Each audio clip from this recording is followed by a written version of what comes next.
Assalamualaikum warahmatullahi wabarakatuh. Bertemu lagi dengan saya Derianto di pertemuan mata kuliah pengantar perpajakan. Oke lah, kita langsung aja ya ke materi. Saya next. Untuk materi kita hari ini kita akan membahas mengenai pelunasan pajak dalam tahun pajak berjalan ya. Di sini ada sifat pembayaran sama jenis-jenis pembayaran. Untuk sifat pembayaran itu sendiri ditinjau dari administrasi pemungutan pajak, terus penghasilan yang merupakan langsung ya, yaitu satu jenis pajak yang pemungutannya dilakukan secara periodik maupun berkala gitu ya. Yang secara tahun ke tahun gitu. Terus maksud dengan pajak itu sendiri dari tahun takwim, di mana suatu tahun dari 1 Januari hingga 31 Desember gitu. Terus berdasarkan dari pasal 17 tahun 2000 ya, yang diubah menjadi 36 tahun 2008 gitu, wajib pajak penghasilan pemungutan penerapan menggunakan sistem self assessment gitu ya. Terus juga tadi juga mengenai dari pemberian wewenangnya, yaitu berupa kewajiban wajib pajak untuk menghitung sendiri utang pajak gitu. Terus sesuai dengan wajib pajak menghitung sendiri utang pajak, mengisi surat pemberitahuan dan segala macamnya, pokoknya samalah gitu. Oke, saya lanjut aja ya. Ini masih sama ya, di sini mengenai sistem pemungutannya secara periodik, terus mengandung kelemahan baik pemerintah maupun dari pihak berkepentingan.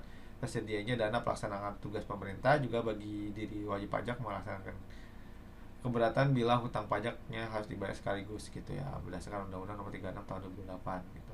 Sesuai uraian dan sifatnya pelunasan pajak tahun berjalan merupakan pembayaran pendahuluan dari pembayaran di muka kredit pajak itu sendiri. Bisa lanjut. Di sini mengenai contoh soalnya gitu, wajib pajak badan selama tahun 2015 telah menerima atau memperoleh penghasilan PKP ya sebesar 1,5 M dengan peredaran bruto 52 M ya gitu ya. Dan selama tahun 2015 gitu ya, pajak melunasi angsuran PPh 25 125 juta ini kira-kira PKP nih atau pengusaha yang sudah memiliki PKP. Kurang lebih kira-kira seperti ini jawabannya, 25% dikali dengan 1,5 M gitu ya. Dari pelunasan pajak terutangnya sebesar 120 juta, pajak yang masih harus bayar 255 juta. Terus jenis-jenis pajak, jenis-jenis pembayarannya kayak misalnya PPh 21 yaitu berupa gaji, upah, honorarium, imbalan berkenaan dengan hubungan kerja. Untuk PPh 22-nya mengenai impor, terus juga barang ya, terus juga mengenai penggunaan angka impor api atau tanpa api, pemotongan, terus berdasarkan tarifnya ya, tarif 1,5 itu dari APBN atau APBD. Terus pemotongan pajak misalnya Bulog, terus Pertamina, industri rokok, baja dan segala macamnya itu ketentuannya berdasarkan tarif gitu ya, yang tertuang di peraturan pemerintah gitu. Terus PPh 23 itu mengenai tarif pemotongan penghasilan berdasarkan modal gitu ya. Terus penyerahan jasa, penyerahan dari selain dipotong PPh 21 kayak misalnya tarif 15% dari penghasilan bruto, terus 15% lagi dari hasil sewa, dari netonya ya, untuk neto ya, sewa dan bangunan harta. Untuk PPh pasal 24 itu pembayaran pajak dari penghasilan luar negeri atau penghasilan diterima dari peroleh dari hasil usaha luar negeri.